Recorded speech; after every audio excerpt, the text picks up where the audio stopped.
Okay, on to the next section. PJ asked, how does it really work in a business?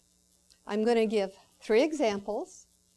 1 is a service company, 2 is going to be a manufacturing company, and the 3rd one, you're going to think through your own business.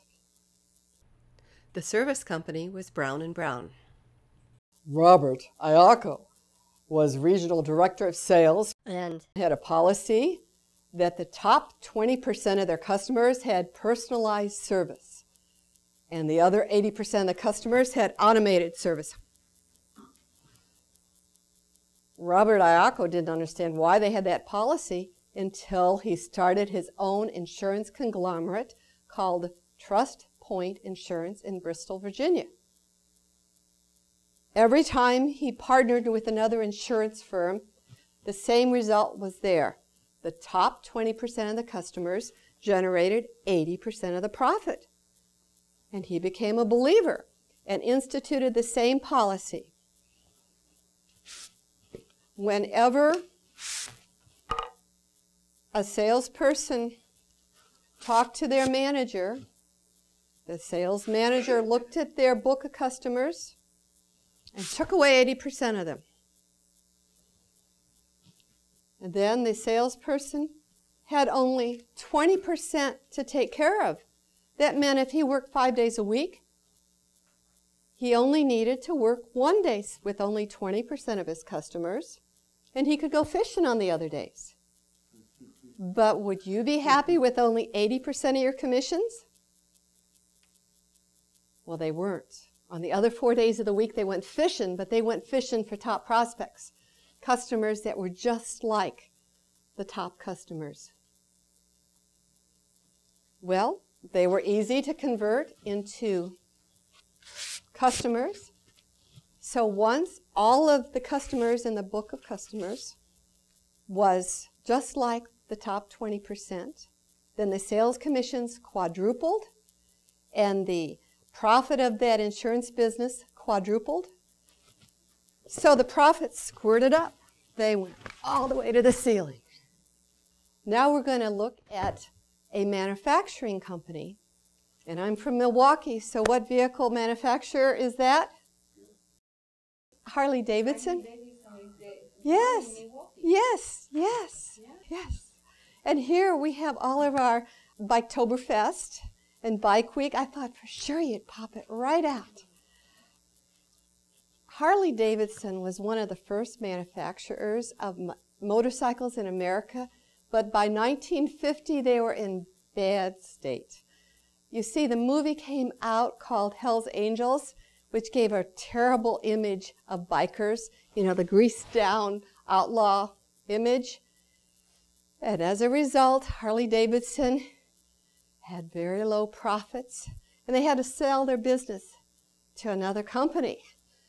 Well, they were almost bankrupt. And in 1981, a descendant of one of the founders of the Davidson family bought it back with some other investors, and he was a marketing guru. And sure enough, 80% were outlaws, caused a lot of troubles, didn't bring in much profit at all. That's why the company was pretty much bankrupt. But there were 20% of the customers that were wonderful. They were heavy users. They had lots of Harleys in the garage, and they would spend as much for a Harley as for a house. So Harley Davidson focused on the top customers. What did they really want?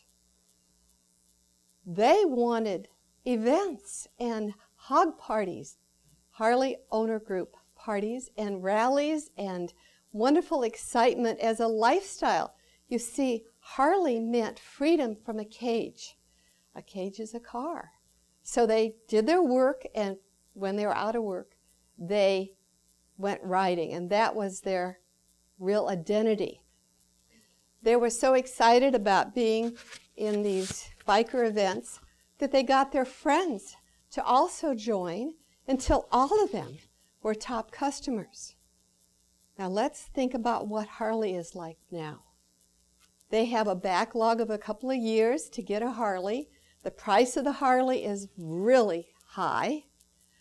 It's got retro styling, a lot of customization and brand image, and people just love going to the hug parties. So now you have all of your customers as a top market segment, and each of them is willing to be loyal and heavy user. The owner of my pool hall has about 10 in his garage. That's what we're talking about.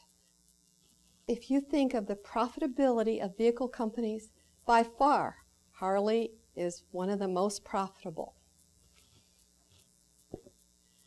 Now we talk about your business. All of you have a specialty in business. Let's look at your customers. Who are the most profitable customers in your business? What are their demographics, their psychographics, their buying behavior? What are they really looking for? And you give them what they want, and then get a list of your top prospects that are exactly like your top 20%, and replace your bottom customers with these highly profitable new customers. Each new customer is 16 times more profitable than the customer they replaced. And you, too, will have your profits quadruple. Let's summarize what we've done so far. I promised you that you would learn how to implement the 80-20 rule in your business. This rule is universal, applies to all inputs and outputs, and governs your profits. I also showed you the 3 steps of implementing it in your business. Target your top customers and give them exactly what they want. Find new prospects that are identical to your top customers and go recruit them to be customers. And when you have replaced the bottom customers with these new, wonderfully profitable customers, your profit will also quadruple. So are we fatalists that we're slogging through a sunken economy? Or are you a capitalist? Are you driving up your own profits? Are you in charge of your destiny? Well, jump into your Harley, vroom, vroom, and drive up your profits.